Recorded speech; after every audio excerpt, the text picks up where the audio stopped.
Gusto nyo maging healthy ang yung balat? Dalasan sa atin nakakaranas ng pangangati lalo sa ating balat, hindi tayo mapakali. At ituturo ko din yung natural ways para bumalik sa ganda yung balat. Turmeric powder at aloe vera, labas mo muna. Katapos, kumuha ka ng malinis na paglalagyan at yung sariwang aloe vera balatan, kunin yung sariwang katas niyan. Hintulong din talaga at ginhawa pag nagamit mo din talaga to. Hindi rin talaga maiiwasan ng matinding pangangati lalo na sa gabi, yung kasarapan ng tulog pero yung kutkut mo para dun sa mga nangangati mo hindi maiwasan. Yan na lang ng hadhad, eksema, an-an, buni, alipunga, kahit ano pa yan. Dito nga sa ating gagawin sadyang makakatulong din talaga para dyan sa mga balat nating nangangati. Katapos mo ngang kuwain yung pinakakatas ng aloe vera, kumuha ka ulit ng pangsala at kunin mo ulit yung pinakatubig niyan. At pigain mo itong mabuti. Gusto mo bang i-unlock ang natural na ningning ng iyong balat? Makamit ang malusog na glow para sa ating balat. May glycerin soap ka ba dyan? Labas mo muna dito nga sa akin with vitamin E pa siya. At gayat-gayatin mo nga ito ng maliliit lamang. Ilagay mo nga ito sa malinis na paglalagyan. Dito nga sa aking gagawin,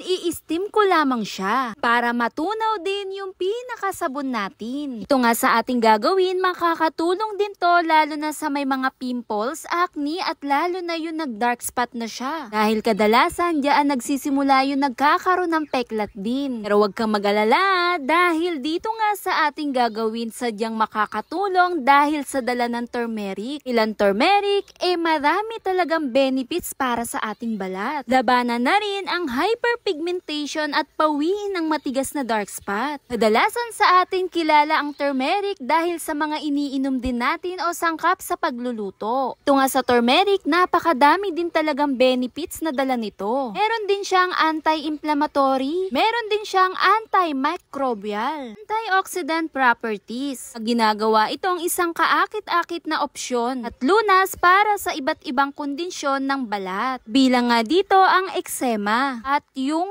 atopic dermatitis. Makakatulong sa pagpapababa, pamamaga, magiging kapaki-pakinabang, mapagaan ang pamumula at pangangati ng iyong balat. Ito nga sa sangkap na ginamit natin, sadyang makakatulong din siya dahil sa dalang benefits nito. Kung sa tingin mo okay na nga, yung hinalo-halo mo pagkalagay din ng sangkap na kinailangan natin, ilagay mo nga ito sa paghuhulmahan natin. Gaya na lang din itong ginawa ko. Iwan mo nga lang ito ng higit 1 oras. Maya-maya mapapansin mo na lang tuyo na rin siya. Pwede mo na rin siya agad-agad gamitin. Pagkalipas nga ng 1 oras, heto na nga siya at tumigas na rin yung ating ginawang sabon. At pwede mo itong gamitin araw-araw. Tumutulong lumiwanag yung mga dark spot dala ng mga pimples. Tumutulong din magpagaling lalo na sa may mga sugat sa balat. Meron din itong katangian na anti-aging moisturizer din para dun sa mga nag-dry na balat. Dahil meron na rin tong antioxidant at anti-inflammatory. Yung ginawa natin sabon na dala rin ng turmeric. Paka natural at organic din talaga yung pinakaamoy niya.